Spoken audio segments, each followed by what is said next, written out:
one of the ones that stood out to me the most recently was the one about the third grader who had the cops called on him for using so he said the word brownies, and a student told on him, and the teacher thought that he was being racist and called the police on this, like, third grader. Well, it was because another student said that's racist, and the school has this new policy where if there's any concern that maybe there was something said or done that could maybe be illegal somehow, even if it's the slightest thing, and the instructions were even if it's the slightest thing, to call the cops and call.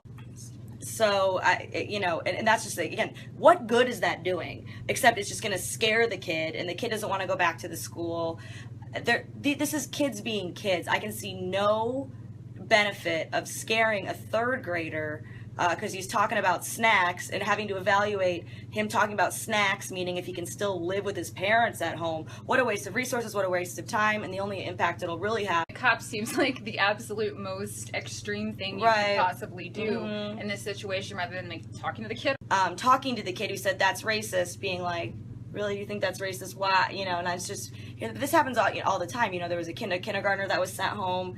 Police showed up because she had a little Princess Bubble Soap gun. And that was a weapon, I guess. Well, and then you wrote a story, I wrote it down here, that kindergartners are now going to be possibly expelled because of microaggressions, as if a kindergartner even knows what that is. I mean, what is how would you define a microaggression? Well, microaggression is it's a lot of people say microaggressions in the eye of the beholder. So if you say that someone microaggressed you, or you felt uncomfortable or offended, even if the person saying it was an accident or you didn't mean it that way, that's a microaggression. So the thing is whether they're going to actually do this to the kindergartners or not, I'm not sure. However, the fact that they specifically created this new policy so that they can, what good is that going to do? In what case would a kindergartner ever need to have to leave school because he accidentally said something that was inappropriate without realizing it, which, by the way, I'm pretty sure it's like all kids do.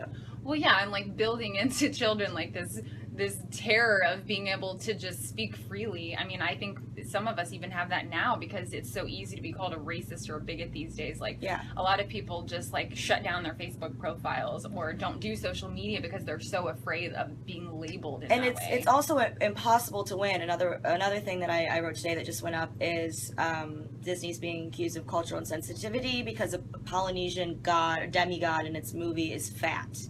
And that's not a representation of Polynesia. But the thing is, they're saying, if he's lifting up cities, he'd be in better shape. But I wrote just a few weeks ago, and they said that was hurting kids. I wrote just a few weeks ago that there's this advocacy organization that's saying that superheroes need to be fatter because they're not fat enough and kids are feeling bad about that. And I'm sure superheroes fighting crime, you'd also have a pretty good bod in that situation. So it's like you can't win. They're not fat enough, they're too fat. It's like, it seems like it's more about complaining than wanting any actual outcome. Right, exactly.